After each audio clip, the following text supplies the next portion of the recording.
Pakistan's opposition leader Imran Khan's house in Lahore remains surrounded by police. The 70-year-old veteran politician said earlier that police were preparing to detain him again.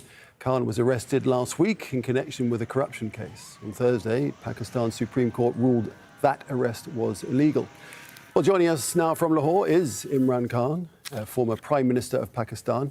Mr. Khan, welcome to the programme. Could you give us, first of all, an update of your situation? Are you still anticipating arrest at this time? Well, my house is surrounded by the police.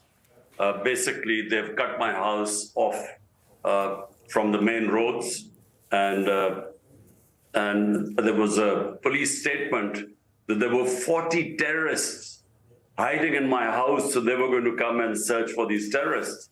So I've invited everyone, the media and everyone, to come and look for these terrorists which are supposed to be hiding in my house. I believe it's just a pretext for them to again conduct a raid and pick me up. So you say that those people that they suggest are involved in the violence of last week are not at your property?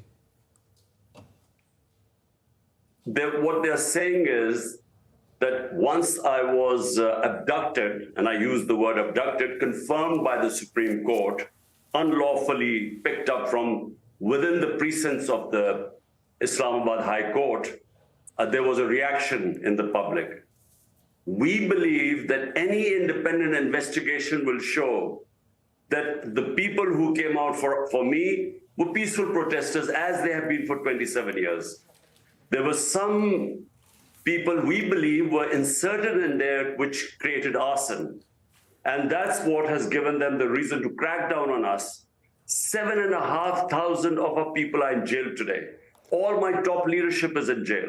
So you say that your supporters are not responsible in any way for the violence. And in fact, it was other elements who do not belong to the party or do not support you that caused the damage and violence instead. Is that what you're saying? What I'm saying, Nick, this was deliberate. And you have to know the background. The audience must know why. The reason is that the rating of my political party is 70% today. 70% compared to all the other parties, which are 13, 10% and so on. And so this is the election year. And all the parties plus the establishment wants me to be removed from the electoral field. And to do that, there have been 150 cases already on me. They've been trying to put me in prison before. Yeah, I understand what you're saying. I understand what you're saying, but I just want to get to the bottom of this, the fact that hundreds of police officers were injured and officials were seriously injured, and you're seriously suggesting that they were injured by their own side. No, what I'm saying is that for 27 years we have been holding protests over, like any political party does. When I was shot and I named one of the military intelligence officers one of the three suspects, why were there no burning and arson or anything? There were protests, but there were peaceful protests, but there was nothing like what happened now. What happened right now was that this was a deliberate, the arson I'm talking about, the arson was committed deliberately. 25 people died in this. 700 people got bullet wounds, all of our supporters. And if there's any independent inquiry, you will find that there were peaceful protesters. And the arson was done. Already the evidence is coming out. In social media days, you can't hide it. All right, well, let's see, out evidence as and when and if there's an investigation, we'll see what the reality was.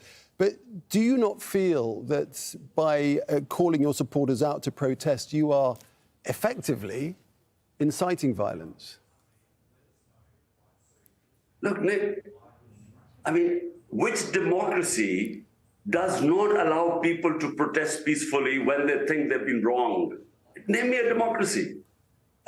When I'm picked up unlawfully, I was on bail, they could not pick me up. They grabbed me, not just grabbed me, but they beat up people. People got injured. They took me like an ordinary terrorist. What did you think? Would there not be a reaction? Would there not be peaceful protest on that? There were always going to be protests. But what I'm saying is that the arson was not us. And I can again say that whenever there's independent investigation, it will be proved that it wasn't us. You, of course, were given bail by the Supreme Court. Do you not then have faith in Pakistan's judicial system? The only thing that is holding together Pakistan's democracy is our judicial system.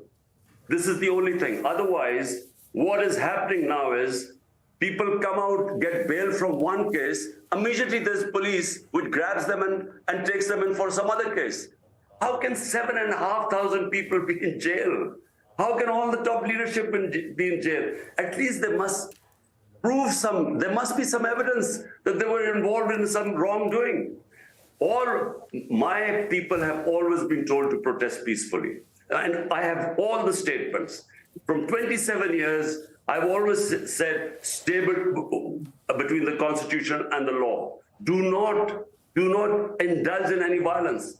And our party is known for that. So how come suddenly they started burning down buildings? We have evidence that there were people planted inside who did that.